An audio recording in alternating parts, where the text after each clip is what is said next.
وَإِن طَائِفَتَانِ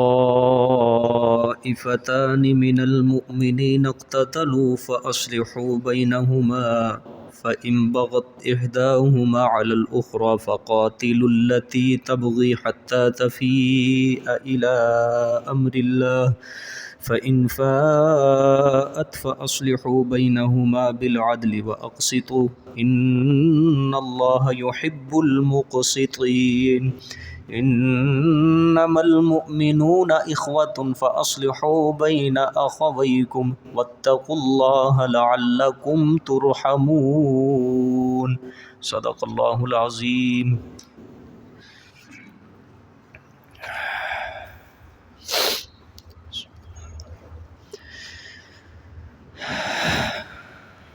گزشتہ آیت میں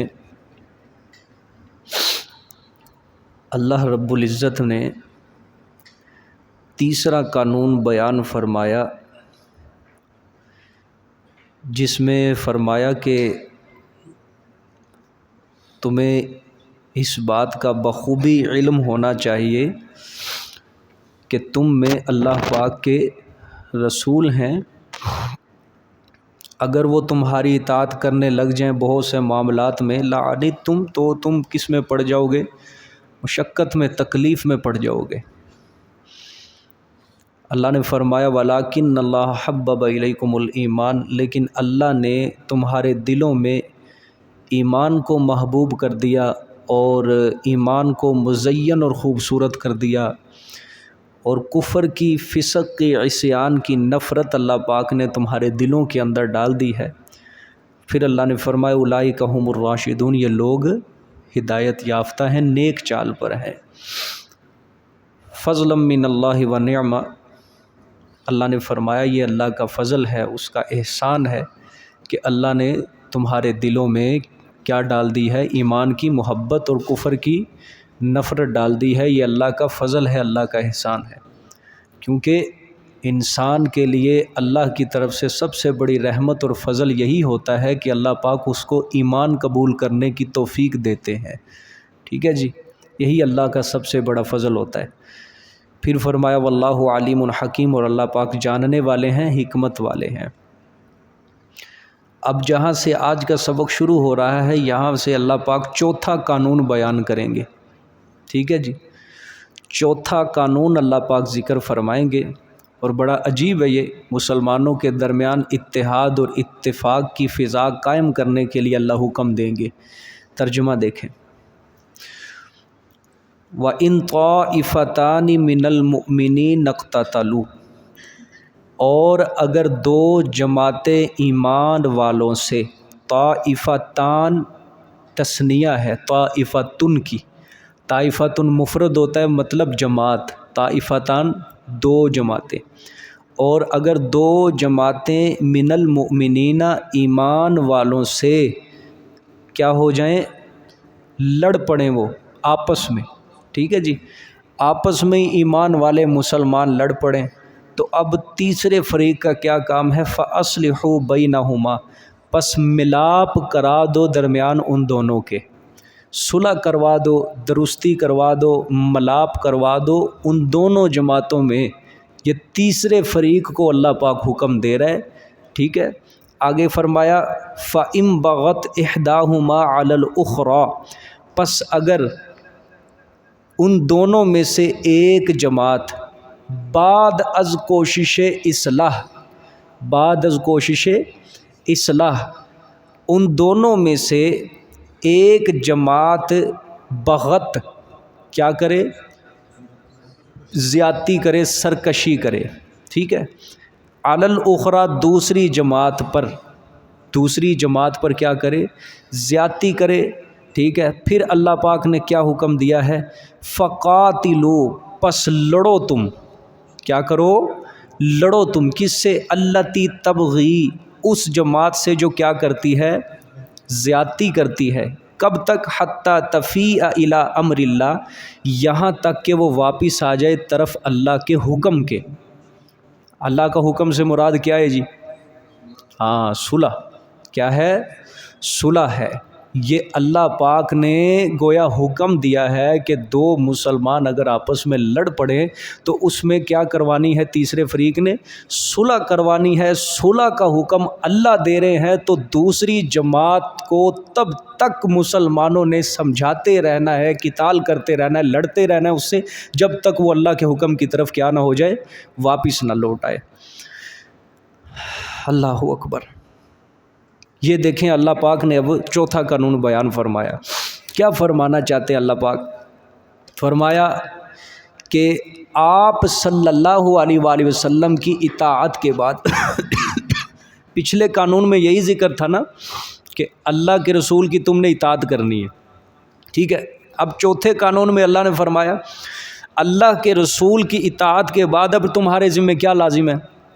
اللہ پاک نے فرمایا دو مسلمانوں کی جماعتیں اگر آپس میں بالفرض والمحال اگر لڑ پڑیں تو تم نے کیا کروانی ہے؟ ان میں صلح کروانی ہے، ٹھیک ہے جی، تاکہ مسلمانوں میں اتفاق اور اتحاد کیا رہے؟ قائم رہے، برقرار رہے، مسلمانوں کا اتحاد نہ ٹوٹے۔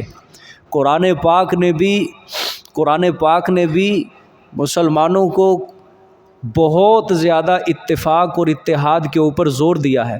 سورۃ بقرہ جن بھائیوں نے پڑھی ہے یا سورۃ آل عمران پڑھی ہے یا سورۃ نساء پڑھی ہے وہ بخوبی اس چیز سے واقف ہوں گے کہ اللہ پاک نے ان تینوں صورتوں کے اندر بہت زیادہ زور دیا ہے کہ مسلمانوں کے درمیان اتفاق اور اتحاد کیا رہے؟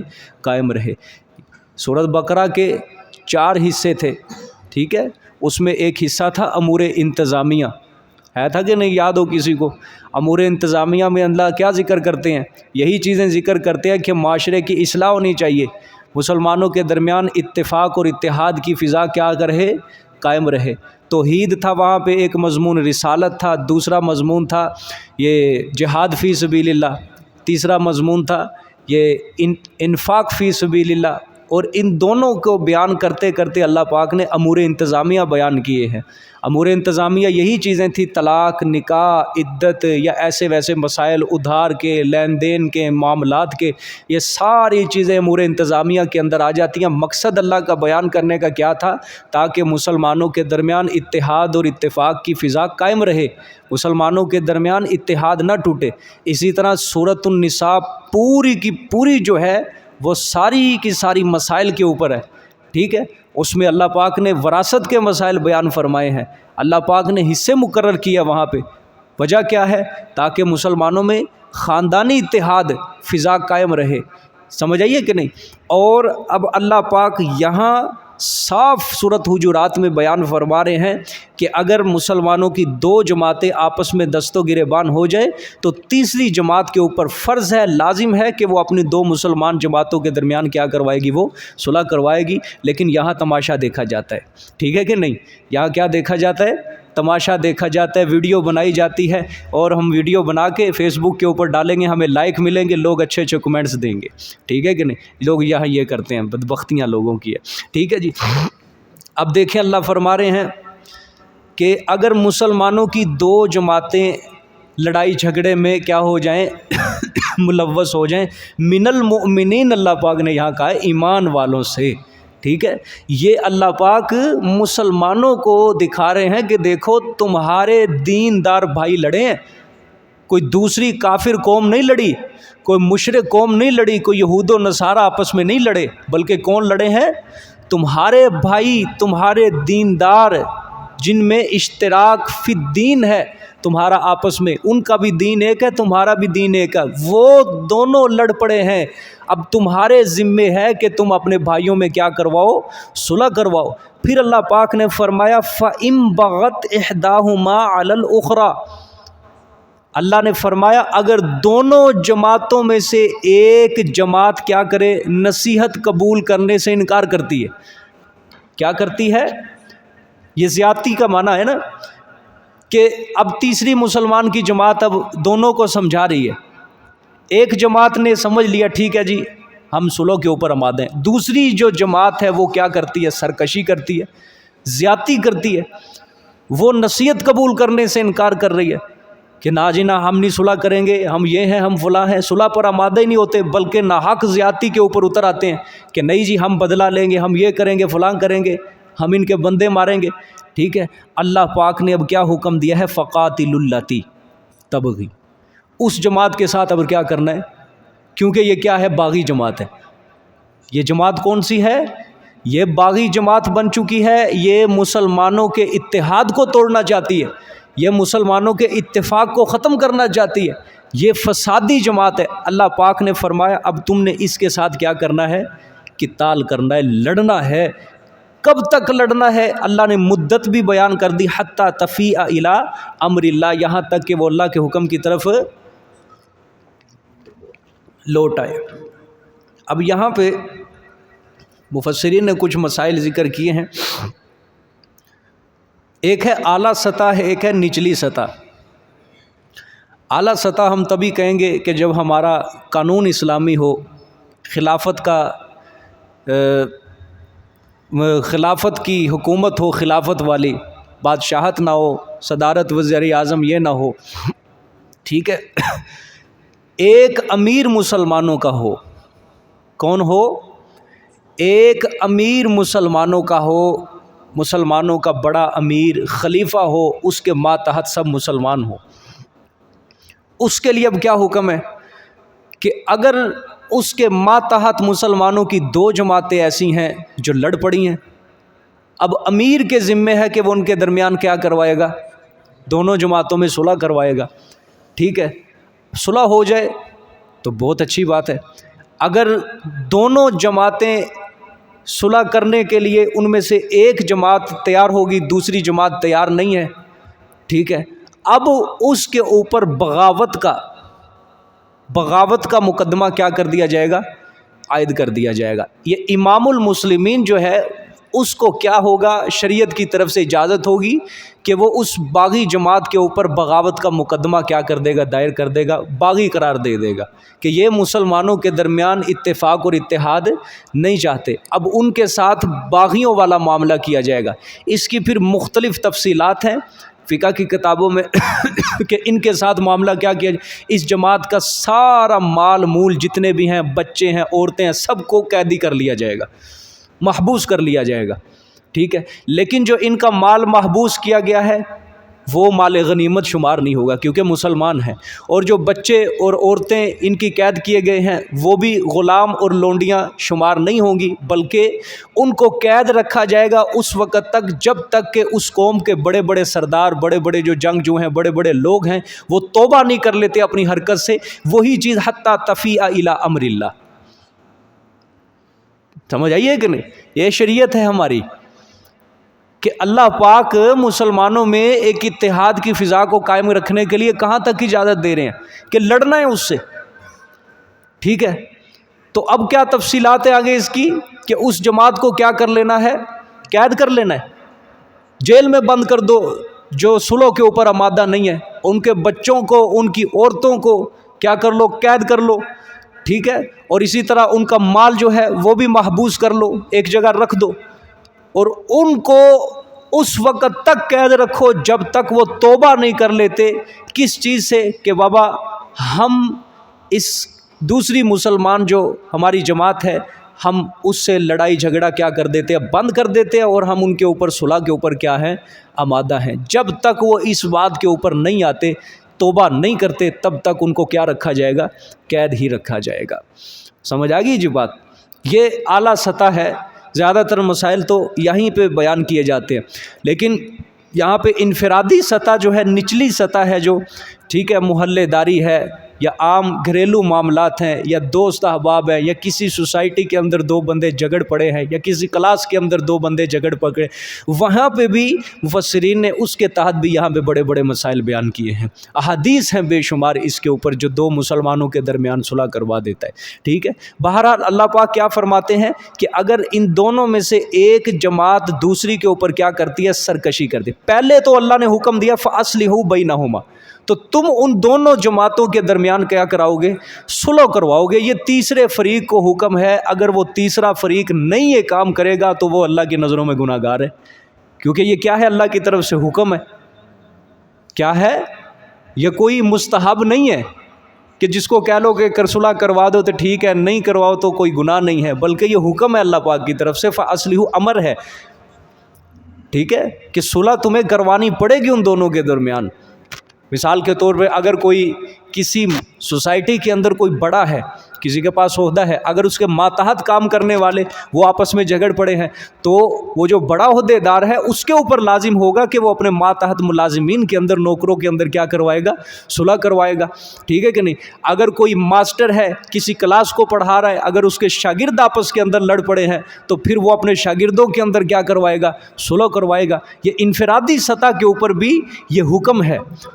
بات سمجھ میں آ گئی ہے کہ نہیں؟ ہاں، تو اللہ نے پھر آگے فرمایا تو دوسری جماعت سے تم نے جو سرکشی کر رہی ہے اس سے کیا کرنا ہے؟ لڑنا ہے، ٹھیک ہے، اس کو قید کر لینا ہے یہاں تک کہ وہ اللہ کے حکم کی طرف کیا آ جائے؟ واپس آ جائے، ٹھیک ہے جی۔ اب دیکھو آگے کیا فرمایا اللہ پاک نے، فَإِنْ فَاءَتْ فَأَصْلِحُوا بَيْنَهُمَا بِالْعَدْلِ وَأَقْسِطُوا، سبحان اللہ۔ فَإِنْ فَاءَتْ فرمایا پس اگر رجوع کر لے، فَإِنْ فَاءَتْ رجوع کر لے، واپس لوٹائے، طائفہ باغیہ، وہ جس جماعت نے کیا کی تھی؟ سرکشی کی تھی، بغاوت کی تھی، وہ کیا آ رہی ہے؟ واپس لوٹ رہی ہے، کس کی طرف؟ اللہ کے حکم کی طرف۔ کون سا اللہ کا حکم تھا؟ صلح کا۔ اگر وہ طائفہ باغیہ اللہ کے حکم کی طرف واپس لوٹ آئی ہے، فَأَصْلِحُوا بَيْنَهُمَا، اب بھی حکم کیا ہے؟ ان میں کیا کراؤ؟ صلح کرواؤ ان دونوں کے درمیان۔ اور پھر ساتھ دو لفظوں کا اللہ نے اور اضافہ کر دیا، بالعدل، ساتھ کس کے؟ عدل کے، ٹھیک ہے، وَأَقْسِطُوا، اور انصاف کے، یا دوسرا معنی عام بالعدل، ساتھ برابری، وَأَقْسِطُوا، اور انصاف کرو تم، ٹھیک ہے، اور بس درستی کرواؤ درمیان ان دونوں کے، بالعدل، ساتھ برابری کے، وَأَقْسِطُوا، اور کیا کرواؤ؟ انصاف کرو۔ یعنی کہ ترک قتال کے اوپر ہی بس نہ کرو، بلکہ معاملہ سدھارنے کی کوشش کرو۔ پیچھے تو حکم دیا نا اللہ نے کہ اس سے کیا کرو؟ قتال کرو، قید کر دو ان دونوں کو، جس طرح کس طرح بھی ہے ان کو لے کر آؤ صلح کی طرف۔ اللہ نے فرمایا اگر وہ جماعت لوٹ آتی ہے نا، ٹھیک ہے، صلح کی طرف، وہ طائفہ باغیہ، تو اب ان کے درمیان صلح کروانی ہے، ٹھیک ہے، برابری کرنی ہے، انصاف کرنا ہے دونوں جماعتوں کے درمیان۔ یہ نہیں کہنا کہ فلانے کا بڑا نقصان ہو گیا، فلانے نے نقصان کیا، چلو جی چھوڑو جو بھی ہے۔ جس جماعت نے جتنا جس کسی کا نقصان کیا ہے پوری برابری کرنی ہے۔ اگر کسی جماعت نے دوسری جماعت کے مسلمانوں کو مار دیا ہے، ٹھیک ہے، تو اب قصاص والا معاملہ ہوگا، دیت والا معاملہ ہوگا، پوری برابری چلے گی۔ یہ نہیں کہ بس معاف کروا دیا ایک دوسرے کو، یہ کر دیا۔ اسی لیے اللہ پاک نے فرمایا بالعدل وَأَقْسِطُوا، جس جماعت نے دوسری کا جو نقصان کیا ہے وہ نقصان کی تلافی ہوگی پوری، ٹھیک ہے۔ مثال کے طور پہ جانی نقصان کیا ہے تو قصاصاً یا دیتاً وہ معاملہ سدھارا جائے گا۔ یہ نہیں کہ بس ٹھیک ہے جی ملاپ ہو گیا، چھوڑو اب اپنے گھروں کو جاب، نہیں، بالعدل وَأَقْسِطُوا۔ پھر اللہ نے فرمایا ان اللہ یحب المقسطین، بے شک اللہ محبت کرتے ہیں انصاف کرنے والوں کے ساتھ، ٹھیک ہے۔ یہ تیسرے فریق کو یہ اللہ کہہ رہا ہے۔ کس کو کہہ رہا ہے؟ تیسرے فریق جو صلح کروانے والا۔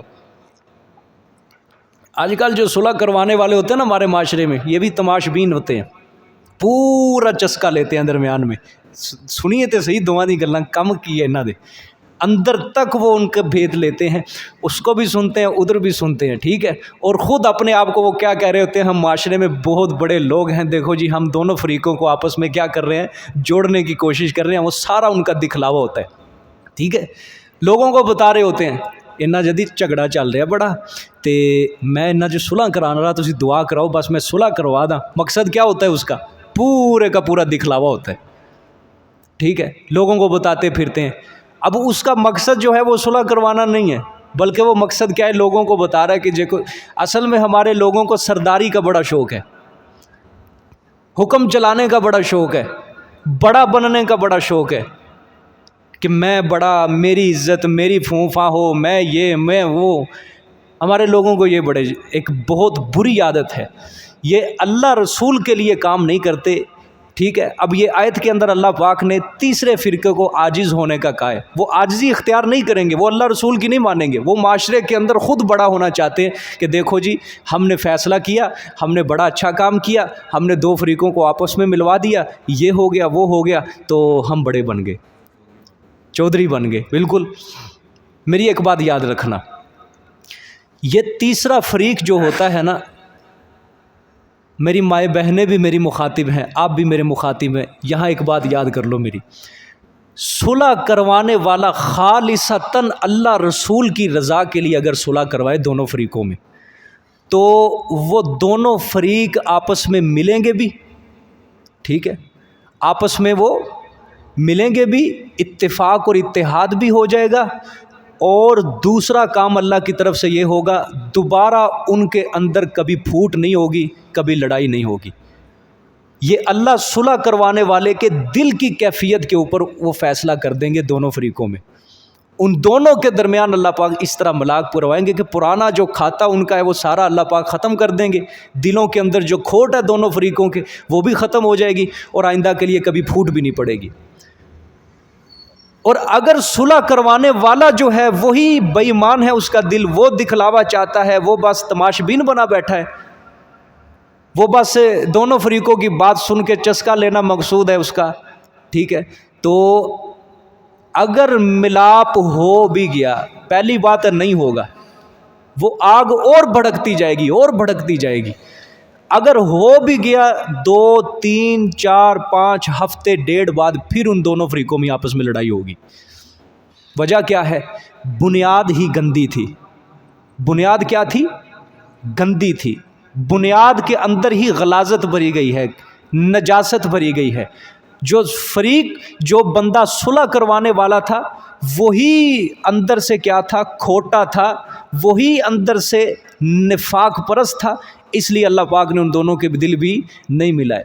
سورۃ نساء کے اندر آپ کے نسخے کے اندر نہیں ہے, وگرنہ میں آپ کو دکھاتا, وہاں پہ اللہ نے صاف فرمایا ہے, صاف فرمایا, اگر اللہ پاک اگر دو جو فریق صلح کروانے والے ہیں نا, جو صلح کروانے والا فریق ہے, اگر اس فریق کے دل کے اندر واقعتاً یہ تڑپ ہو کہ یہ دونوں فریق میں ملانا چاہتا ہوں, ان دونوں کے آپس میں صلح صفائی ہو جائے, تو اللہ ان دونوں فریقوں میں صلح صفائی کروا دیتا ہے. صاف اللہ قرآن کہہ رہا ہے سورۃ نساء کے اندر, شاید کسی نے پڑھی ہو, شاید کسی کو یاد ہو, وہاں اللہ زوجین کا تذکرہ کرتا ہے, میاں بیوی کا, وہاں پہ بھی اللہ پاک نے یہی بات فرمائی. اگر فریقین کا مقصد صلح کروانے کا ہے تو اللہ پاک دونوں میں کیا کروا دے گا؟ ملاپ کروا دے گا, صلح کروا دے گا, ٹھیک ہے, دوبارہ پھوٹ بھی نہیں ہوگی. ٹھیک ہے, یہاں پہ اللہ پاک دیکھو کیا فرما رہے ہیں, ان اللہ یحب المقسطین, بے شک اللہ محبت کرتا ہے انصاف کرنے والوں کے ساتھ. اب دیکھو انصاف کے اندر ہی وہ چیز آ جاتی ہے. انصاف اب کون کرے گا؟ کیا مطلب ہے انصاف جی؟ دو جماعتیں اگر لڑ پڑی ہیں, کیا کریں گے؟ یہ ہمارا انصاف ہوگا کہ اگر ایک جماعت نے جج کو پیسے دے دیے ہیں, وہ جج اس کے اوپر فیصلہ کر دے, بس صلح کروا دے. یہ ہمارے معاشرے کے اندر تو اس کو انصاف کہا جاتا ہے نا, کہ بس جو عدالت نے کہہ دیا بس وہ انصاف ہے. دوسری پارٹی پیسے دے دے کے جج کے منہ بھرتی ہے, اور جج اسی کے مطابق کیا کر دیتا ہے؟ فیصلے کر دیتا ہے. ہمارے معاشرے میں اس کو انصاف کہا جاتا ہے, لیکن یہ انصاف نہیں ہے, یہ مظلوم کی حق تلفی ہے, اور اللہ پاک ظلم کو برداشت نہیں کرتا. ٹھیک ہے, حدیث شریف کے اندر آتا ہے یہ ظلم جو ہوگا قیامت والے دن اندھیروں کی شکل کے اندر ہوگا.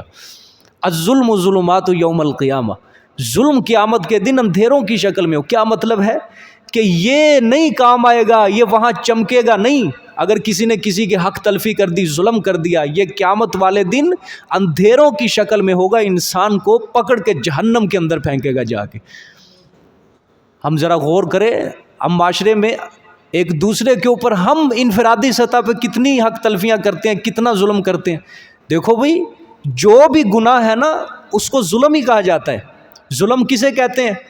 کہ وضع الشیء فی غیر محلہ, اس کی تعریف ہے. وضع الشیء فی غیر محلہ, چیز کو اس کی مناسب جگہ پر نہ رکھنا, یہ کیا ہوتا ہے؟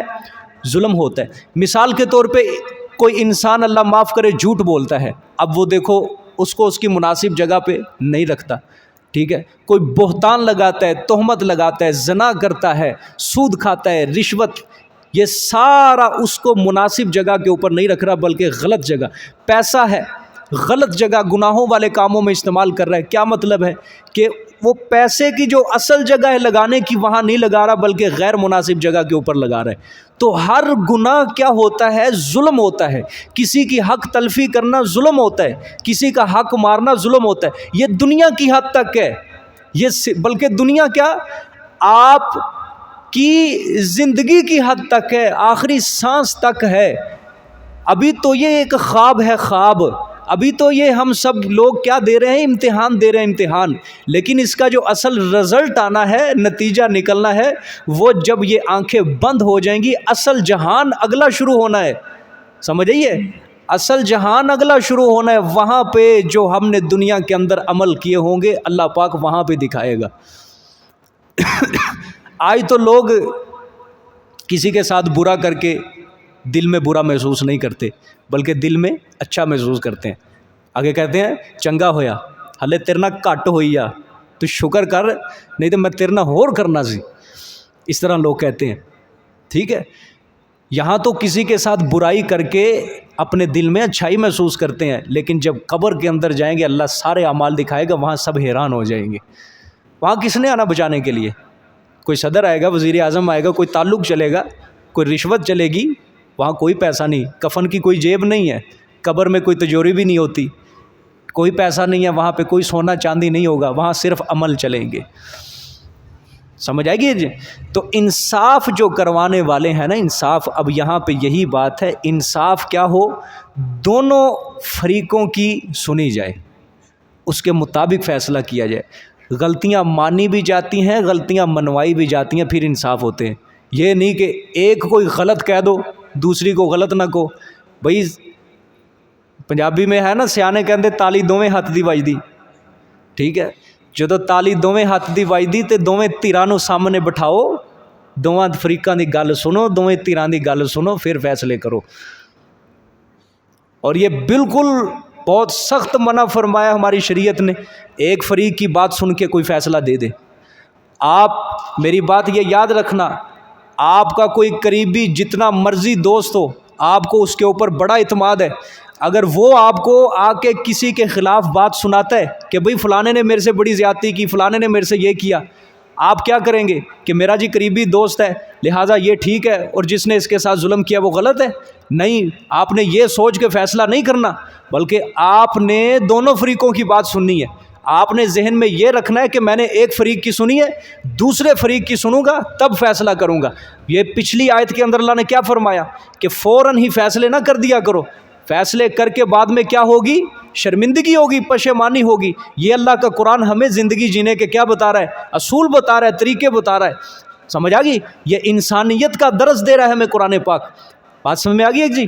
ہاں، اللہ نے فرمایا ان اللہ یحب المقسطین، جو صلح کروائیں گے، ٹھیک ہے، دونوں مسلمانوں کی جماعتوں میں صلح کروائیں گے انصاف کے ساتھ، عدل کے ساتھ، برابری کے ساتھ، اللہ پاک ایسے لوگوں سے کیا کرتے ہیں؟ محبت کرتے ہیں، پیار کرتے ہیں، دوست رکھتے ہیں اللہ پاک ایسے لوگوں سے۔ ٹھیک ہے جی؟ اچھا جی، آگے دیکھیں جی، سبحان اللہ، انما المؤمنون اخوۃ۔ اب اللہ نے وجہ بیان کی ہے، اصلاح کی ترغیب اور تلقین کی ہے کہ کیوں ضروری ہے اصلاح۔ دو مسلمان آپس میں لڑ پڑے، جھگڑ پڑے، دو جماعتیں اگر آپس میں لڑ پڑے، جھگڑ پڑے مسلمانوں کی، کیوں وہاں پہ اتحاد ضروری ہے؟ وجہ اللہ نے بیان کی، انما المؤمنون اخوہ، سوائے اس کے نہیں کہ بے شک ایمان والے آپس میں بھائی بھائی ہیں۔ کیا ہیں؟ نسبی رشتوں کو اللہ قرآن میں نہیں گنواتا، بلکہ اللہ نے ایمان والے رشتے کو گنوا دیا۔ یہاں پہ ایمان والا رشتہ اللہ تعالیٰ نے یہ احسان جتلا کر مسلمانوں کو یہ بات بتائی ہے کہ نسبی رشتے ایک طرف رہ گئے، وہ نہیں۔ اللہ نے فرمایا ایمان والے جو ہوں گے نا، جس کے دل کے اندر میری توحید ہے، ہاں نسبی اعتبار سے اگرچہ وہ مسلمان، نسبی اعتبار سے اگرچہ وہ بھائی بھائی نہ بھی ہوں، لیکن ایمان کا رشتہ جو ہے ان کا نسبی اعتبار سے بھی بڑھا ہوا ہے، لہٰذا ان کا ایمان کا رشتہ جو ہے وہ آپس میں بھائی بھائی ہیں۔ تو تمہیں چاہیے فَأَصْلِحُوا بَيْنَ أَخَوَيْكُمْ، تم کیا کرواؤ؟ ان میں اپنے بھائیوں کے اندر صلح کرواؤ۔ اب یہاں پہ اللہ پاک نے ایمان والا نہیں کہا، ٹھیک ہے، کہ اپنے ایمان والوں کے درمیان کیا کراؤ، صلح کرو. یہاں اللہ ڈائریکٹ کہہ رہا ہے کہ اپنے ایمان والے بھائیوں میں صلح کرواؤ. ٹھیک ہے کہ نہیں؟ ہاں، کیا فرمایا اللہ پاک نے؟ انما المؤمنون اخوۃ، سوائے اس کے نہیں کہ بے شک مومن اخوۃ کیا ہیں؟ بھائی بھائی ہیں آپس میں. فاصلحوا بین اخویکم، تو ایمان والے اگر آپس میں بھائی ہیں تو یہ بات اس چیز کا تقاضا کرتی ہے کہ تم ان اپنے بھائیوں میں کیا کرواؤ؟ صلح کرواؤ.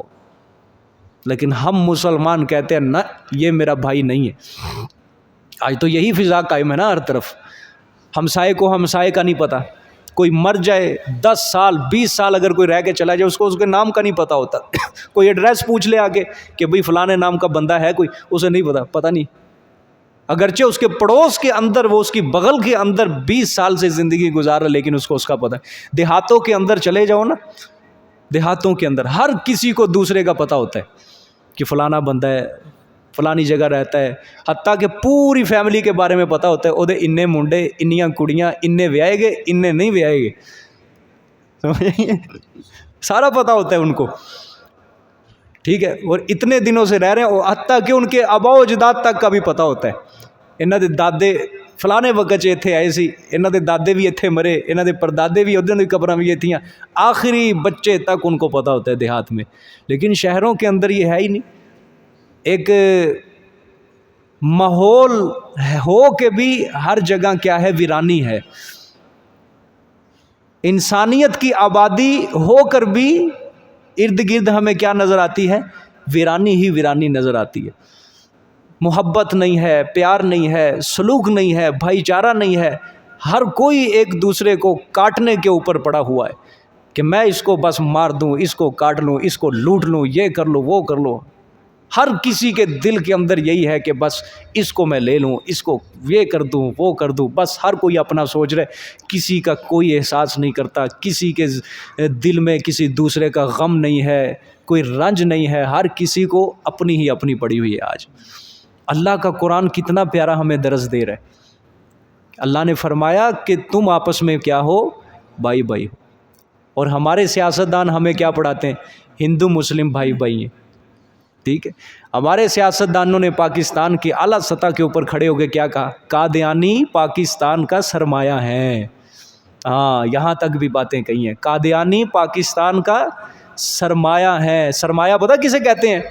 کہ اگر یہ نہیں تو ہمارا ملک ہی نہیں ہے. قادیانی ہمارے بھائی ہیں، یہاں تک یہ باتیں کہتے ہیں. کوئی کہتا ہے ایران والوں کا جو خمینی کا علم ہے وہ مینارہ نور ہے. سمجھ آئی؟ جس مذہب کے اندر اما عائشہ کو گالیاں نکالی جاتی ہیں، ابو بکر صدیق، عمر فاروق، عثمان غنی کو کافر قرار دیا جاتا ہے، پاکستان والوں کے لیے وہ علم مینارہ نور ہے، روشنی ہے. ٹھیک ہے، یہاں پہ یہ بتایا جاتا ہے. لیکن یہ نہیں بتایا جاتا کہ جو کلمہ پڑھنے والے مسلمان ہیں وہ آپس میں کیا ہیں؟ بھائی بھائی ہیں. سمجھ آئی کہ نہیں؟ اللہ نے فرمایا فَأَصْلِحُوا بَيْنَ أَخَوَيْكُمْ، پس درستی کرواؤ درمیان اپنے بھائیوں کی. اگر ایمان والے کیا ہو جائیں؟ لڑ پڑے. پھر دیکھو اللہ پاک نے وَاتَّقُوا اللَّهَ، اے اللہ سے ڈرو، صلح کرواؤ، بے انصافی مت کرنا. اپنی دو مسلمان اگر لڑ پڑیں تو تمہیں چاہیے صلح کرواؤ، صلح کرواؤ. اللہ نے فرمایا ڈرو، اللہ سے ڈرو. لعلکم ترحمون، تاکہ تم پر رحم کیا جائے. نہیں صلح کرواؤ گے، اگر تم بھی ہاتھ پہ ہاتھ رکھ کے بیٹھے رہو گے، تماشے دیکھو گے، اللہ نے فرمایا میرا رحم اٹھ جائے گا تم سے، میری رحمت اٹھ جائے گی تم سے. دیکھو قرآن پاک ہے یہ. اللہ نے فرمایا میری رحمت ہی اٹھ جائے گی. اللہ سے ڈرو، اللہ سے ڈر کر تم نے یہ کام کرنا ہے. اب بولو، ہر بندہ ہی ہاتھ پہ ہاتھ رکھ کے بیٹھا ہو، لڑ دے نا خسمانو کان سانو کی ہے. یہی ہر کوئی کہتا ہے نا، لڑی جان. ہم کیا کریں؟ انہاں دا کام ہی ہے لڑنا. بھائی اللہ نے یہ حکم دے دیا ہے، درستی کروانی ہے، جو مرضی ہو جائے، تم نے ان کے درمیان انصاف کرنا ہے، تم نے ان کے درمیان درستی کرنی ہے، تم نے صلح کروانی ہے، جو مرضی ہو جائے. تماشا دیکھنا یہ گناہ ہے، صلح کروانا کیا ہے؟ یہ باعث ثواب ہے. اب دیکھو حدیث سنو. آپ صلی اللہ علیہ وآلہ وسلم، یہ حضرت انس روایت کرتے ہیں ٹھیک ہے. آپ صلی اللہ علیہ وسلم نے فرمایا جو شخص لوگوں کے درمیان صلح کرواتا ہے اللہ عز و جل اس کا معاملہ درست فرما دے گا. جو شخص لوگوں کے درمیان کیا کرواتا ہے, صلح کرواتا ہے, اللہ اس کا معاملہ کیا کر دے گا, درست کر دے گا. کس طرح معاملہ درست ہوگا؟ فرمایا کہ اللہ عز و جل اس کے ہر کلمے پر, ہر بول پر اس بندے کو ایک غلام آزاد کرنے کا ثواب دے گا. ٹھیک ہے. وہ جو صلح کروانے والا ہے, جب دونوں جماعتوں میں صلح کروا رہا ہوگا نا سچے دل سے انصاف کے ساتھ, تو اس کے ہر کلمے پر, ہر بول پر اللہ پاک ایک غلام آزاد کرنے کا کیا دیں گے, ثواب دیں گے. پھر فرمایا جب وہ لوٹے گا صلح کروا کے, وہ حالت اللہ پاک بیان کر رہے ہیں, جب وہ صلح کروا کے لوٹے گا اپنے گھر کی طرف, اس حال میں لوٹے گا کہ اللہ پاک اس کے سارے گناہوں کو معاف کر کے اس کی بخشش کر دیں گے. ہم نے یوں ہی سمجھا ہوا ہے کہ یہ صلح کروانا کوئی ایسی بات ہے, بس خود ہی تکا کھان والی گل, خود بڑھن والی گل بیچ. بھائی سچے دل سے کوئی انسان قدم تو اٹھائے اس بات میں, سچے دل سے کوئی صاف دل سے آئے تو صحیح اس میدان میں قدم رکھے کہ جو میرا مسلمان آپس کے اندر لڑا ہوا ہے, ناراض ہے, ہم اس کے اندر کیا کروائیں, صلح کروائیں.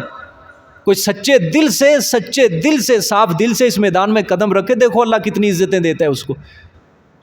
یہ تھوڑی بڑی اللہ کے رسول صلی اللہ علیہ وسلم نے اس کو خوشخبری دی ہے کہ اللہ اس کا معاملہ درست کر دے گا. انسان کے لیے سب سے بڑی چیز یہی ہے کہ میرا معاملہ اللہ کے ہاں کیا ہو جائے, درست ہو جائے. اور کیا درستی ہے کہ ہر کلمے کے اوپر ایک غلام آزاد کرنے کا کیا مل رہا ہے, ثواب مل رہا ہے.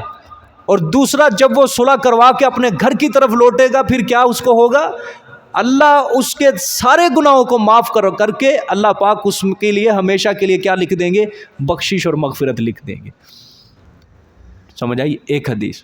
دوسری بات, آپ صلی اللہ علیہ وسلم نے پھر اپنے صحابہ کرام بیٹھے ہوئے تھے سارے, فرمایا کہ کیا میں تمہیں ایسا عمل نہ بتاؤں جو روزے سے بھی افضل ہے, نماز سے بھی افضل ہے, صدقہ کرنے سے بھی افضل ہے. روزے سے بھی افضل ہے, نماز سے بھی افضل ہے, صدقہ کرنے سے بھی افضل ہے. اب صحابہ کرام حیران ہو گئے, وہ حیران ہو گئے, فوراً کہا ہاں یا رسول اللہ ضرور بتائیے وہ کون سا ایسا عمل ہے جو اتنا ہی اعلیٰ ہے, جو نماز سے بھی آگے چلا گیا, روزے سے بھی آگے چلا گیا. فرمایا دو روٹھے ہوئے مسلمانوں کو آپس میں ملا دینا.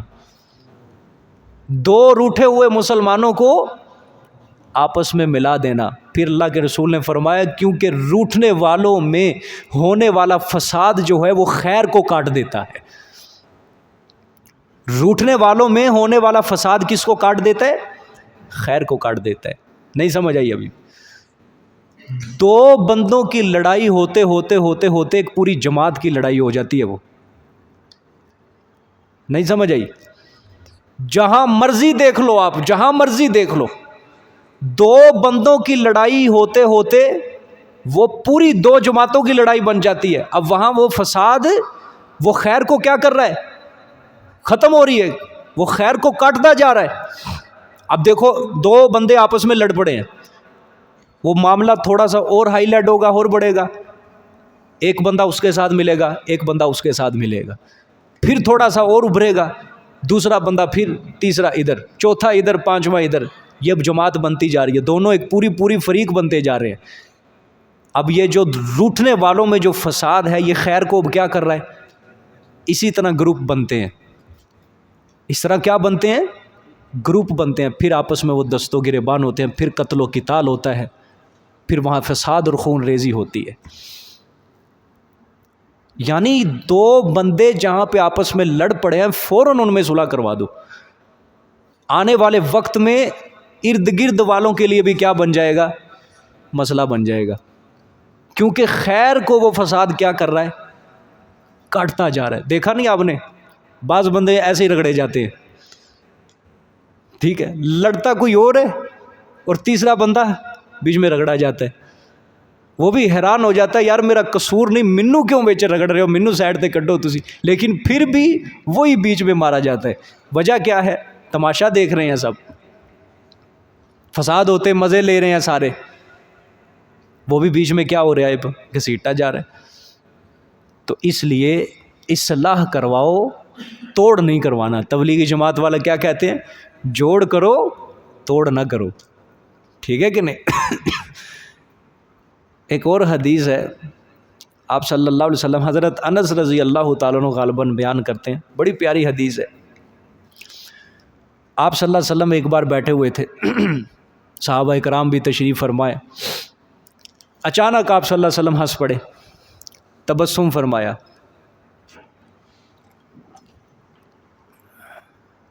حضرت عمر رضی اللہ تعالیٰ عنہ نے پوچھ لیا کہ یا رسول اللہ صلی اللہ علیہ وسلم خیر تو ہے, آپ یوں ہی ہنس پڑے اکیلے بیٹھ کے. آپ صلی اللہ علیہ وسلم نے فرمایا قیامت والے دن میرے دو امتی اللہ کے آگے دو زانوں بیٹھ کے روئیں گے. دو امتی قیامت والے دن اللہ کے آگے دو زانوں بیٹھ جائیں گے, ٹھیک ہے, روئیں گے, اپنا مقدمہ اللہ کے آگے رکھیں گے. آپ صلی اللہ علیہ وسلم کے آنسو نکل آئے یہاں بھی آ کے. آپ نے خود ایک افسردگی کا اظہار فرمایا, رو پڑے. مقدمہ دیکھو کیا رکھیں گے. مدعی جو ہوگا, دعویٰ کرنے والا پہلا, وہ اپنے دوسرے بھائی کے خلاف, جو بھی دوست ہو جو بھی ہو اس کے خلاف مقدمہ کرے گا. یا اللہ اس نے میرے اوپر دنیا میں کیا ہے ظلم, مجھے آج اس سے بدلہ لے کے دے. مجھے کیا لے کے دے؟ بدلہ لے کے دے. اب اللہ پاک تو قیامت والے دن رحمتوں والا معاملہ کریں گے ایمان والوں کے ساتھ. اللہ کے رسول صلی اللہ علیہ وسلم رو پڑے. اللہ کے رسول صلی اللہ علیہ وسلم نے فرمایا قیامت کا دن ایسا عظیم دن ہوگا, وہاں پہ کسی شخص کے پاس کچھ دینے کے لیے کوئی چیز نہیں ہوگی. جب وہ مدعی یہ دعویٰ پیش کرے گا اپنے بھائی کے متعلق, یا اللہ اس سے بدلہ لے کے دے, تو وہ بیچارہ کہاں سے دے گا؟ اس کے پاس تو پیسہ نہیں ہوگا, سونا نہیں ہوگا. اچھا, اللہ پاک فرمائیں گے اس کے پاس تو کوئی چیز ہے ہی نہیں تجھے دینے کے لیے. مظلوم مدعی کہے گا, وہ جس نے دعویٰ کیا وہ کہے گا کہ یا اللہ پاک میرے جو گناہ ہے اس کے نامہ اعمال میں ڈال دے. میرے گناہ کیا کر دے, اس کے نامہ اعمال میں ڈال دے. اللہ پاک ابھی دوسرے سے کچھ نہیں کہہ رہے, دوسرے سے جس کے اوپر دعویٰ مدعا علیہ ہے جو, اس کو کچھ نہیں کہہ رہے, اسی کے ساتھ اللہ گفتگو کر رہے ہیں. وہ کہہ رہا ہے کہ یا اللہ اگر اس کے پاس کچھ نہیں ہے تو پھر میرے جو گناہ ہیں اس کے کھاتے میں ڈال دے. اللہ کے رسول نے فرمایا قیامت کا دن ایسا دن ہوگا ہر شخص چاہے گا کہ میرا بوجھ ہلکا ہو جائے, میرا بوجھ ہلکا ہو جائے. اس لیے وہ بھی بندہ کیا کہہ دے گا کہ میرے گناہ اس کے پیٹے ڈال دے. تو اللہ کے رسول صلی اللہ علیہ وسلم نے فرمایا کہ اللہ پاک اچانک اس کے سامنے بڑے بڑے محلات, ہرے بھرے موتیوں سے آراستہ اللہ اس کے سامنے کر دیں گے. یوں وہ بندہ جب دیکھے گا, اللہ فرمائیں گے کیا دیکھ رہا ہے تو؟ وہ بندہ کہے گا یا اللہ پاک بڑے بڑے موتیوں سے بھرے محلات, بڑے بڑے سرسبز باغات میں دیکھ رہا ہوں. یا اللہ یہ کسی نبی کے لیے ہے, یہ کسی شہید کے لیے ہے, یا کسی صدیق کے لیے ہے؟ اللہ فرمائیں گے نہیں. تو وہ بندہ کہے گا یا اللہ یہ کس کو ملیں گے؟ اللہ فرمائیں گے جو اس کی قیمت ادا کرے گا, جو اس کی کیا کرے گا؟ قیمت ادا کرے گا. وہ بندہ حیران ہو جائے گا, یا اللہ اتنے بڑے بڑے محلات, اتنے ہیرے جواہرات موتیوں سے آراستہ, یاقوت مرجان, اس کی قیمت کون ادا کر سکتا ہے؟ اللہ فرمائیں گے تو ادا کر سکتا ہے اس کی قیمت. کیا تو خود قیمت ادا کر سکتا ہے؟ وہ بندہ کہے گا یا اللہ میں کس طرح قیمت ادا کر سکتا ہوں؟ اللہ فرمائیں گے اپنے بھائی کو معاف کر دے. اپنے بھائی کو کیا کر دے؟ معاف کر دے, یہ تیری قیمت ہے. وہ کہے گا یا اللہ کیا کروں, اس کو میں نے حق دے کے یا گناہ اس کے پیٹے پڑوا کے میں نے کیا کرنا ہے؟ ٹھیک ہے میں اس کو معاف کرتا ہوں, مجھے یہ باغات دے تو. پھر اللہ کے رسول صلی اللہ علیہ وسلم پھر آنسوؤں کا اظہار فرمایا، روئے۔ اللہ کے رسول نے فرمایا کہ مخلوق خدا کے اندر صلح کروایا کرو میری امت کے لوگوں، کیونکہ اللہ خود قیامت والے دن مومنوں میں صلح کروائے گا۔ مخلوق خدا میں کیا کروایا کرو؟ صلح کروایا کرو، کیونکہ اللہ پاک خود دو مومنوں میں قیامت والے دن کیا کروائے گا؟ صلح کروائے گا۔ یعنی معاف کرنا اللہ کے نزدیک وہ بڑے بڑے ہیرے جواہرات موتیوں سے آراستہ محلات وہ اس کو اسی وجہ سے مل رہے ہیں کہ اس نے اپنے مومن بھائی کو کیا کر دیا؟ معاف کر دیا ہے۔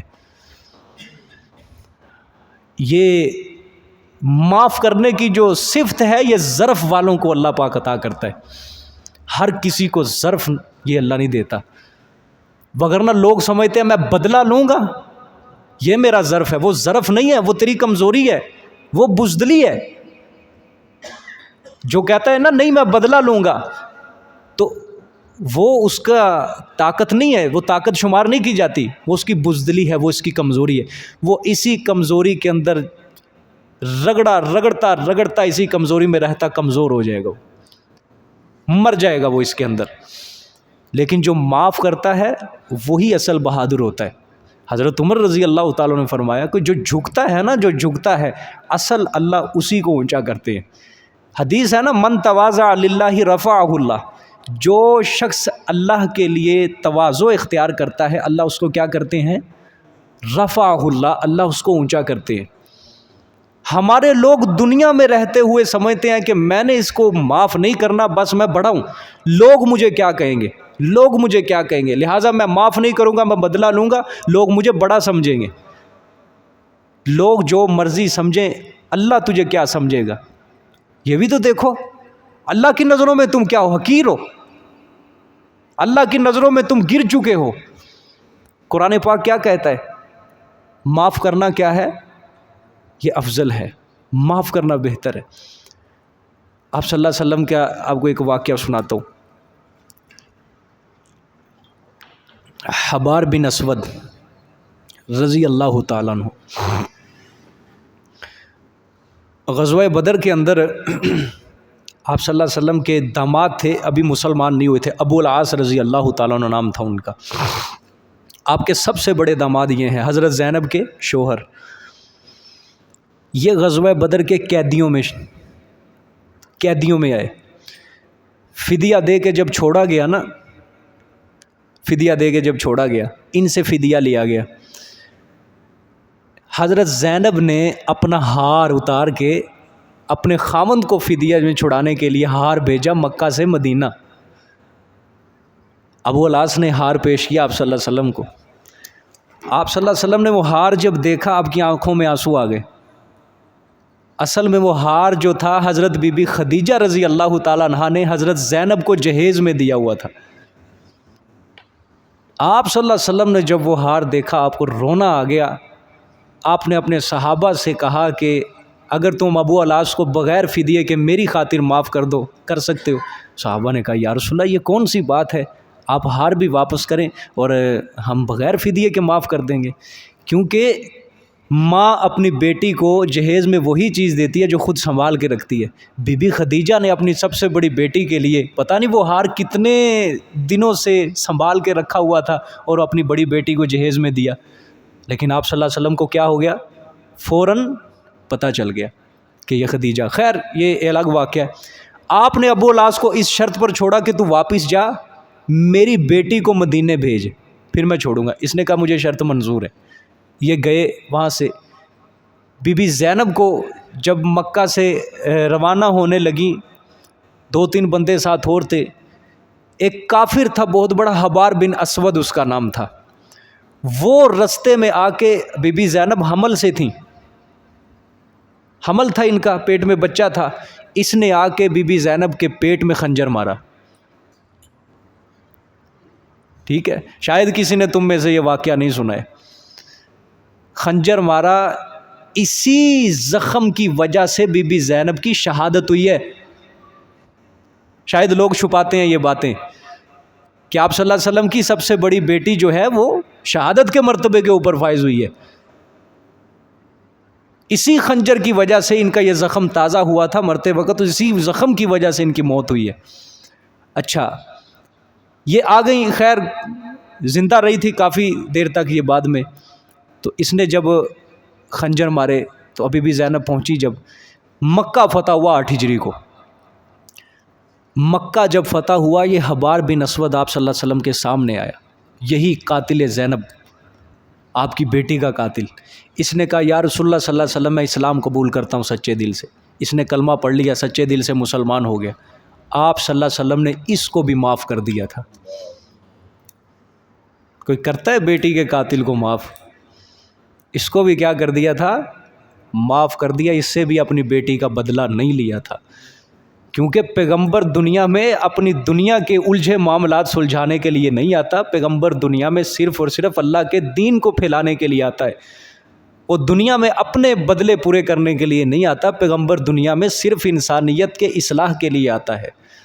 اور دنیا کی کوئی تاریخ کسی بندے کے بارے میں ایسی مثال پیش نہیں کر سکتی جس نے اپنی بیٹی کے قاتل کو ایسے معاف کر دیا ہو. سمجھ آئی کہ نہیں؟ بہت بڑی صفت ہے معاف کرنا. یہ اور کیا کہو گے، یہ آپ صلی اللہ علیہ وسلم کی کمزوری تھی؟ معاف کر دیا. لے سکتے تھے بدلہ.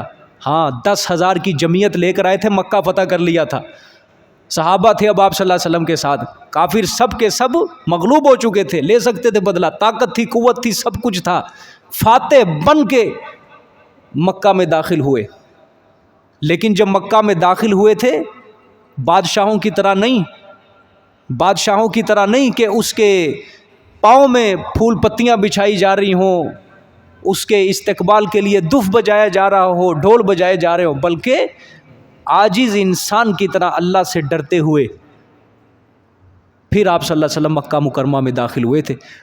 اور صحابہ کرام بیان فرماتے ہیں آپ اس قدر عاجزی سے داخل ہوئے کہ آپ کی یہ جو داڑھی مبارک تھی یہ ایک اونٹ کی کوہان کے ساتھ لگ رہی تھی. اتنے سر جھکاتے ہوئے آپ صلی اللہ علیہ وسلم مکہ میں داخل ہوئے. تو اس حبار بن اسود سے بدلہ لے سکتے تھے لیکن نہیں لیا. اپنی امت کو یہ تعلیم دے کر گئے کہ معاف کرو، معاف کرنی بہت بڑے صفت ہے. سمجھ آ گئی کہ نہیں؟ اپنے چچا حضرت حمزہ وہ بھی آیا فتح مکہ کے موقع پر، جس نے 12 ٹکڑے کیے. غزوہ احد کے دوران 12 ٹکڑے چچا حمزہ کے کیے آپ صلی اللہ علیہ وسلم کے. لیکن وہ وحشی آیا سامنے، آپ صلی اللہ علیہ وسلم نے اس کو بھی معاف کر دیا. یعنی جتنے بڑے بڑے سرغنے تھے آپ صلی اللہ علیہ وسلم کے، بڑے بڑے دشمن تھے، آپ نے فتح مکہ کے موقع پر ان کو معاف کر دیا. تو کیا کہو گے، یہ کمزوری تھی آپ صلی اللہ علیہ وسلم کی؟ یہی اصل طاقت تھی، یہی اصل بہادری تھی، یہی آپ صلی اللہ علیہ وسلم اپنی امت کو تعلیم دینے کے لیے آئے تھے. سمجھ آئی کہ نہیں؟ اب دیکھو اللہ نے فرمایا واتقوا اللہ، اللہ سے ڈرو اور اللہ سے ڈرتے رہو. ٹھیک ہے، صلح کرواؤ لعلکم ترحمون، تاکہ تم پر کیا کیا جائے؟ رحم کیا جائے. جزاک اللہ جی. آج کے لیے کافی.